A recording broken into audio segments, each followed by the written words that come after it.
do me a favor. If you're gonna turn into the Hulk, do it after you've tied your shoes. What's going on, guys? Josh from soccerreviewsforyou.com, bringing you a video today to put a stop to the madness. Something that I get messages about far too often is people ripping through the lace holes on their football boots. And I know what you're thinking, I have laceless boots, I don't have this issue, why am I even watching this? If you're one of those people, just go away. If your football boots do happen to have laces though, the information I'm about to share in this video is going to be extremely important for you to implement when tying your shoes so you don't break them. For those that don't know, I used to work in a soccer store for about 3 or 4 years, and during that span of time, having people try on boots every single day, I would see certain people come in and tie their boots like they were the Hulk, using every bit of force that they had in their body to pull on the laces to make the boots as tight as possible. And there's absolutely nothing wrong with tying your boots really tight, but there's a right way and a wrong way of doing it. And using my sacrificial mercurials, which have, as you can see, been through a lot,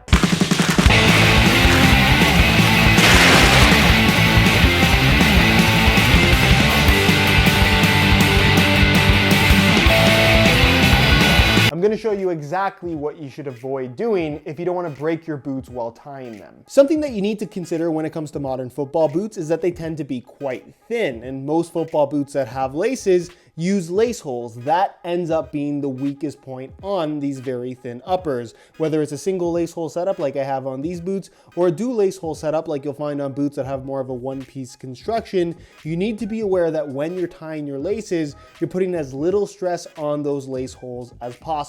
Here's exactly what you shouldn't do.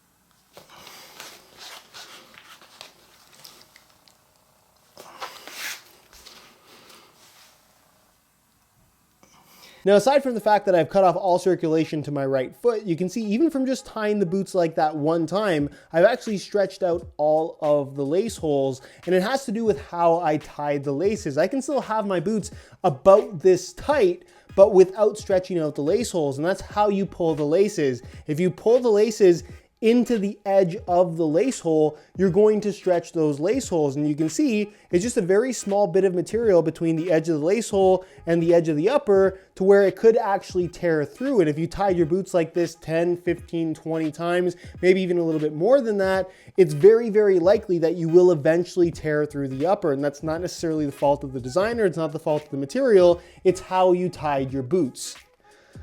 Oh, geez. Can feel all the blood coming back.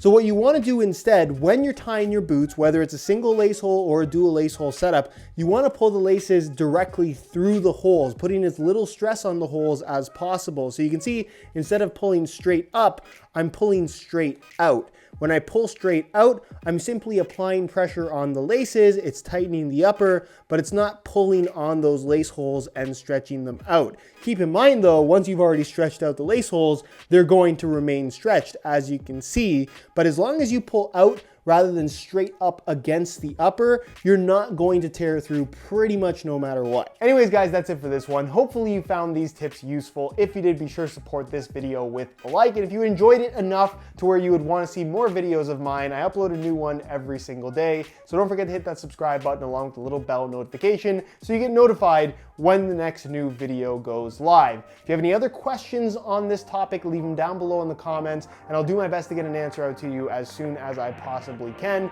All my social media information is linked down below in the description as well, so follow me there if you don't already. And other than that, guys, thank you so much for watching, and we'll see you in the next one.